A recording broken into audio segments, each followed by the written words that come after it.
olingedo riwruoge mopogore opogore wiki kwil ne okia mtata senator mabungo mama Busia County bende na chiel kuom joma ne nyocha osedhiedo kendo wacho ni fundi mag paro mar chik ni moko odhi ataro gi pend chik maduong' mar piny Kenya meto ganda jo Kenya duto. Weche duto nyakwara ngwajwang' wanalu jumani duto Ramogi FM gi Ramogi TV bro keti wi koki mar mi bed kod ng'eyo weche mabro timore bunge odiochieng' mano makiny kanyakla kod rumb jumani duto nyaka e kinde ma koribro som statement mar budget mar hik manyonge manyien. Mopogore kod mano nyakwara ngwajwang' wibeke kwil ni counties mekwa bende nigi budgets magi mabende nitie public participation koro in bende nyaka jiw duondi kuondego mana rawa.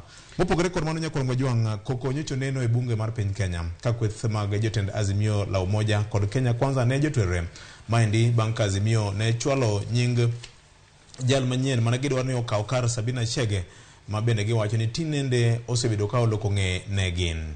Tinende ne gibuogo mar thicho oko speaker mano Moses Wetangula e koma kamano ka giwacho ni chal ka gima okota chenro mar twak e bunge e yor ratiro gidwaro mag chike matayo chenro mag twak e bunge mar piny Kenya ma iluongo ni standing orders.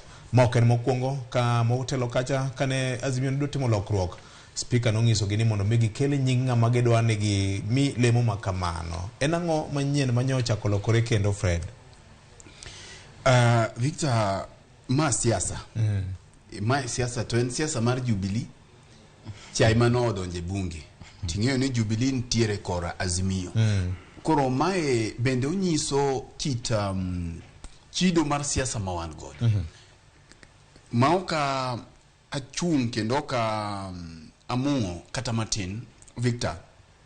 Aparo ni en onge mar telo makare to kata gi wang' teko mochuo chiem mar Sabina Chege mondo mi med kodwano chung obeda jatelo mar Azimio kata jalup jatenda iluongo ni minority whip e parliament nekech ing'eyo ni ka en kanyo to entiere ochwale gi Azimio to sama Azimio ochwale ni en gi interest mar Azimio to onge kaka onyalo bedo komachielo ni osedhi ka Kenya Kwanza kae e pinje mantiere gi democracy to en number 1 onego beno kuongo resign nekech en nominated MP kama en nominated ni obedo nominated gi Azimio kata doko ni Jubilee ntiere Azimio koro en jatend kweth mar jok manok kata wajumbe manok e od bura. Sama en wajumbe manok mar od bura ni onego bed ni en gi support mar wajumbe mag Azimio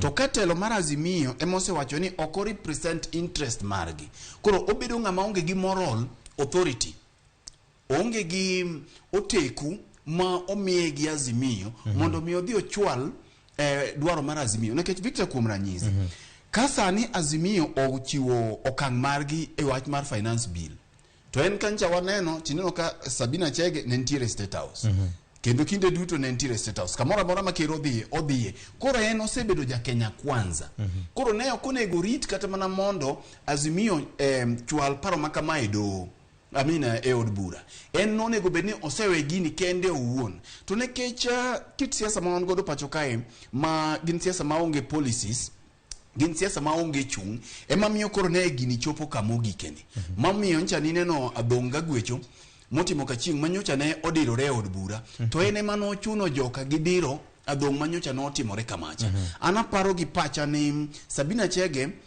mana kaka wajumbe moko ncha ne okone ni okinyal yiero ni dwani suk wi tidwani liel wi bende maler kaka koro senior jayo oliela ni at the same time nyaki yier gimoro achiel ni idwaro jasuko kosi idwaro jaliedo mana pani en gima ler makanyo to aparo ni Sabina Chege momonjo jo Azimio nikech kancha ni yie kise amua ni anadhi e Kenya Kwanza to idhi to gimaraj ni dwani chaki dong jatend jo Azimio tisedhi e Kenya Kwanza kora paro ni mano en gima speaker nyo tenore nya konchiel to Victor kata ka Azimio buogo kelo impeachment maro Wetangula mano to ene na pimaliet ma okwang nanga nekech Azimio onge numbers maginyalo impeach godo Wetangula to sama Wetangula timo gini ntie ng'ama ni e toke okotim gini ni en Wetangula ni en ng'ama ne gini no osebuodho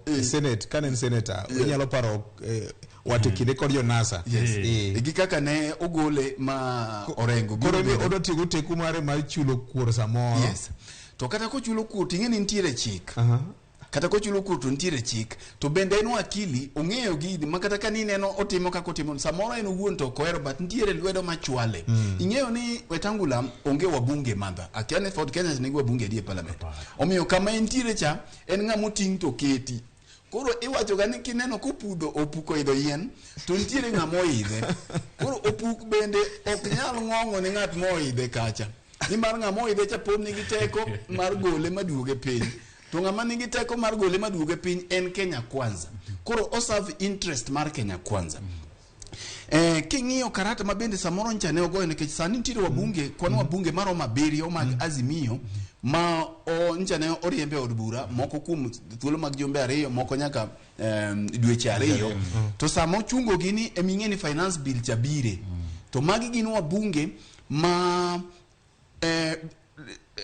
making'iyo tido ka performance margi ng'ato kaka Milio Dhiambo, ng'ato kaka Rosa Buyu gin wabunge ma wuoyo kech nitiere wabunge ma nitiere bende Azimio kama moko pok wuoyo kata nyaka ne yier.